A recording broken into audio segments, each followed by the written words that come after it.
महाराष्ट्र की राजनीति में एक तस्वीर ने खलबली मचा दी है। ये तस्वीर एकनाथ शिंदे और अजीत पवार की नींद उड़ाने के लिए काफी है। जहां एक तरफ भारतीय जनता पार्टी बहुमत के आंकड़े से महज कुछ ही सीट दूर है और ऐसे में एकनाथ शिंदे और अजीत पवार के दम पर सरकार बन रही है, तो वहीं दूसरी तरफ देखा जाए तो उद्धव ठाकरे ने कहीं ना कहीं इस बात का संकेत दे दिया है कि वो भारतीय जनता पार्टी के साथ है। यानी जिस तरीके से उद्धव ठाकरे और भारतीय जनता पार्टी के बड़े नेता देवेंद्र फडणवीस के साथ मुलाकात हुई, अपने आप में ये एकनाथ शिंदे और अजीत पवार की नींद उड़ाने के लिए काफी है। एक तरफ उद्धव ठाकरे का हिंदुत्व के मुद्दे पर जोर देना, एक तरफ उद्धव ठाकरे का इस बात को कहना कि कांग्रेस बार बार वीर सावरकर पर टिप्पणी ना करे, दूसरी तरफ कहना कि कांग्रेस जो है वो उद्योगपतियों को निशाना ना बनाए, कांग्रेस को बार बार नसीहत देना और कहीं ना कहीं अपने तमाम कार्यकर्ताओं को उद्धव ठाकरे ने आदेश दिया है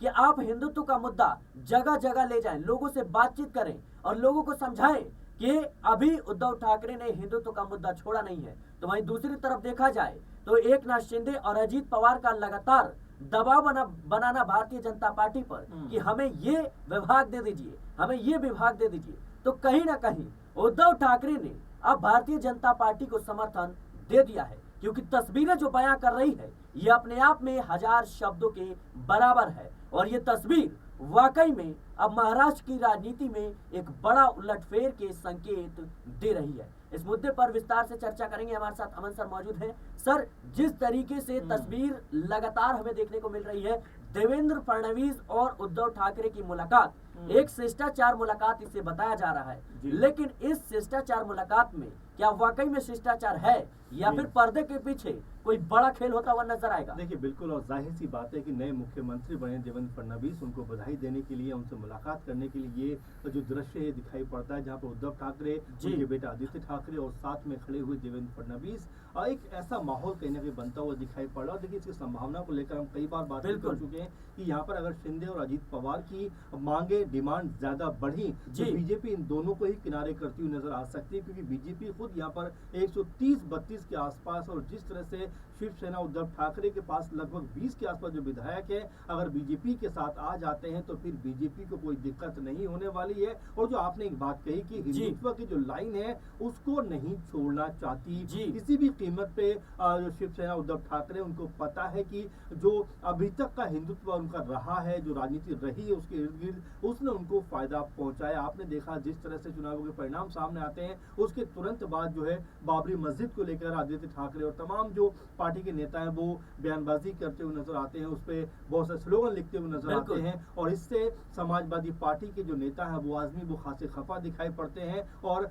एमबीए से अलग होने की बात करते हुए नजर आते हैं। तो एक रार वहां पर दिखाई पड़ी। इसके अलावा आप देखिए सावरकर को लेकर जिस तरह से कांग्रेस पार्टी की अभी तक रणनीति रही है, राहुल गांधी ने बार बार इस बात को सामने रखा है कि वो सावरकर नहीं है और वो राहुल गांधी है, माफी नहीं मांगेंगे। यानी कि सावरकर को लेकर कांग्रेस पार्टी का एक अलग कह सकते हैं पक्ष रहा है। और वहीं अब उद्धव ठाकरे की जो बोली है वो बदलती हुई नजर आ रही है कि भाई उद्धव ठाकरे ये कहते हुए दिखाई पड़ते हैं कि वीर सावरकर का सम्मान होना चाहिए। वीर सावरकर को लेकर राजनीति के इस तरह की बयानबाजी नहीं होनी चाहिए, बिजनेसमैन के खिलाफ इस तरह की भाषा का प्रयोग नहीं होना चाहिए। देखिए सिराज, राजनीति यही है, असल में राजनीति का मोटिव ये होता है कि जहां पर आपको फायदा दिखाई पड़ता है, जहां पर आपको अपना हित कह सकते हैं साधने का मौका मिलता है, उस तरफ आपका झुकाव होता हुआ दिख जाता है। और यहाँ पर उद्धव ठाकरे ने जिस तरह की कह सकते हैं कि बयानबाजी की है, जिस तरह के बयान दिए हैं, वो ये बताने के लिए काफी है कि काफी हद तक अब उनका झुकाव जो है एक बार फिर से अपनी पुरानी वाली राजनीति की तरफ दिखाई पड़ता है। और अगर पुरानी राजनीति पर वापस उद्धव ठाकरे गुट लौटता है तो यहाँ शिंदे के लिए मुश्किलें हो सकती हैं, अजीत पवार के लिए मुश्किलें हो सकती हैं। अजीत पवार को मैं इसलिए ज्यादा कह रहा हूँ क्योंकि आरएसएस पहले भी ये बात कहती रही है कि भाई अजीत पवार का और बीजेपी का तो कोई मेल नहीं है, उनको गठबंधन में शामिल नहीं किया जाना चाहिए। तो ये तमाम जो पहलू है, तमाम जो कह सकते हैं इसके बिंदु है, ये इस तरफ इशारा कर रहे हैं कि क्या उद्धव ठाकरे ये बताना चाहते हैं कि आज भी हम बीजेपी के साथ खड़े हैं, अगर बीजेपी एक इशारा करेगी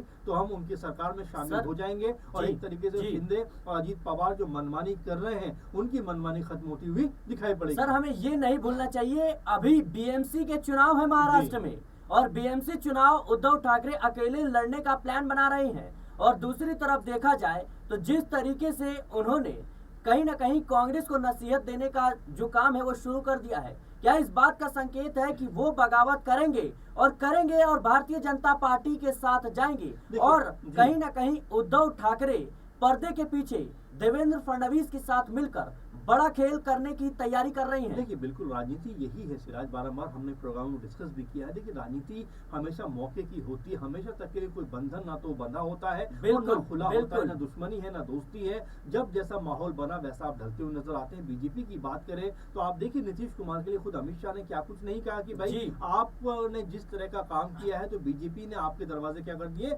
बंद कर दिए, ताला लगा दिया। लेकिन वही ताला कुछ दिनों बाद खुल जाता है। आप देखिए, जिस तरह से हमने शिवसेना की बात अब कर रहे हैं, शिवसेना के साथ में गठबंधन रहा है बीजेपी का, एक बार फिर से वही माहौल फिर बनता हुआ दिखाई पड़ रहा है। तो ये तमाम ऐसी चीजें सिराज जो राजनीति में अक्सर देखने को मिलती हैं, क्योंकि यहाँ पर मौका परस्ती वाली राजनीति होती है, जहाँ पर आपका हित आपको लगता है कि साधा जा सकता है या हित हमारे हित की चीजें हो रही है, तो जाहिर बात है आपका रुख उस तरफ जाता हुआ नजर आता है। आपने एक शब्द का प्रयोग किया, बीएमसी चुनाव। देखिए, जाहिर बात है इस पे शिवसेना की नजर लगी हुई है। उद्धव ठाकरे गुट की बात करें, क्योंकि उनको ये भरोसा है कि अगर वो हिंदुत्व की तरफ लौटेंगे या उस तरह की बयानबाजी करेंगे तो एक बार फिर लोगों का रुझान उनकी तरफ आ सकता है। इसीलिए लगातार वो बयान देते हुए नजर आ रहा है। अब यहाँ से क्या वाकई में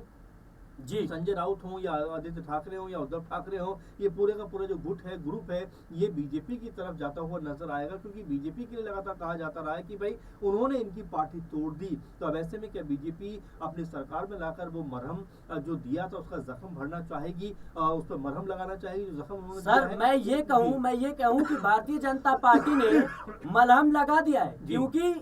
जब सीएम पद को लेकर महायुति में जद्दोजहद चल रही थी, उस वक्त पहले शख्स थे उद्धव ठाकरे, जिन्होंने कहा था कि भारतीय जनता पार्टी का ही मुख्यमंत्री होना चाहिए। यानी किसी भी कीमत पर वो नहीं चाहते थे कि एकनाथ शिंदे को मुख्यमंत्री बनाया जाए। तो ना ही गृह विभाग और ना ही मुख्यमंत्री पद एकनाथ शिंदे को दिया गया है। तो क्या अब उद्धव ठाकरे को कहीं ना कहीं अपनी तरफ खींचने की जो मुहिम है उसकी शुरुआत हो चुकी है? बिल्कुल सिराज, और ये खुला खेल अब सामने आ चुका है। यहाँ पर कह सकते हैं पूरी तरीके से उद्धव ठाकरे जो है वो अब बीजेपी के साथ अब आगे बढ़ने को तैयार है, क्योंकि जो तस्वीर नजर आती है बड़े रिलैक्स और बड़े खुशी के साथ में वो मिलते हुए दिखाई पड़ रहा है, जिससे आप ये अंदाजा लगा सकते हैं कि यहाँ से महाराष्ट्र के अंदर कोई बड़ी राजनीतिक हलचल होती हुई दिखाई पड़ सकती है। क्योंकि अभी भी आप देखिए, शिंदे गुट हो, अजीत पवार गुट हो, अभी भी संतुष्ट नहीं है। उनके तमाम नेता आपस में ही लड़ने को तैयार है। आप छगन भुजबल की बात देखिए, आप देवेंद्र जो भोंडेकर उन्होंने इस्तीफा दे दिया, उनकी बात करिए, तो यहाँ बीजेपी के लिए कहने का सरदर्द जरूर रहेगा कि भाई अगर ये हमारे साथ रहेंगे तो कभी ये पद कभी वो पद, इससे बेहतर होगा शिवसेना के साथ चलते हैं उद्धव ठाकरे के, उनको साथ लेकर चला जाए और यहाँ पर एक बेहतर सरकार बनाई जाए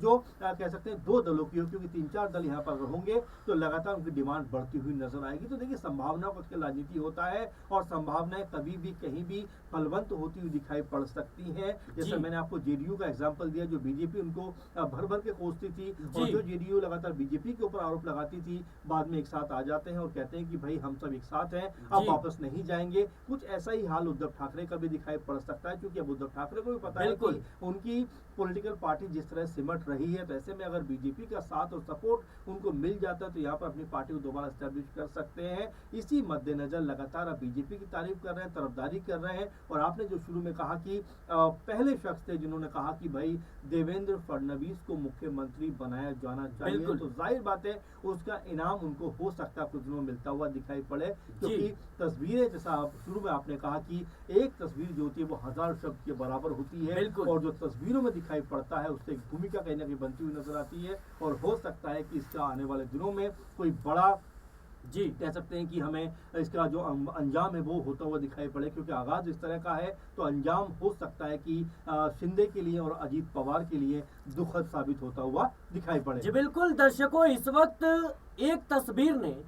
एकनाथ शिंदे और अजीत पवार की नींद उड़ा दी है। वो तस्वीर है देवेंद्र फडणवीस, जो महाराष्ट्र के नए मुख्यमंत्री हैं देवेंद्र फडणवीस, उनकी मुलाकात उद्धव ठाकरे के साथ होना। उद्धव ठाकरे पहली बात तो यही बात कहते हुए नजर आए थे कि भारतीय जनता पार्टी का मुख्यमंत्री होना चाहिए। दूसरी बात, उन्होंने कहा कि अपने कार्यकर्ताओं को हिंदुत्व की लाइन हमें नहीं छोड़ना है। तीसरी बात, कांग्रेस को लगातार कहीं ना कहीं नसीहत देते हुए नजर आ रहे हैं कि आप हिंदुत्व के खिलाफ मत बोलिए, आप वीर सावरकर के खिलाफ मत बोलिए, आप उद्योगपतियों पर हमला मत कीजिए। वहीं तीसरी बात बीएमसी के चुनाव है और बीएमसी चुनाव उद्धव ठाकरे अकेले लड़ना चाहते हैं, लेकिन एक मुलाकात ने अब कहीं ना कहीं उद्धव ठाकरे और अजीत पवार गुट के लिए कहीं कह सकते हैं कि एकनाथ शिंदे और अजीत पवार गुट के लिए मुश्किलें खड़ी करती हुई नजर आ रही है। फिलहाल के लिए इस रिपोर्ट में इतना ही। देश और दुनिया की तमाम खबरों के लिए बने रहे नेक्स्ट पॉलिटिकल बाइट।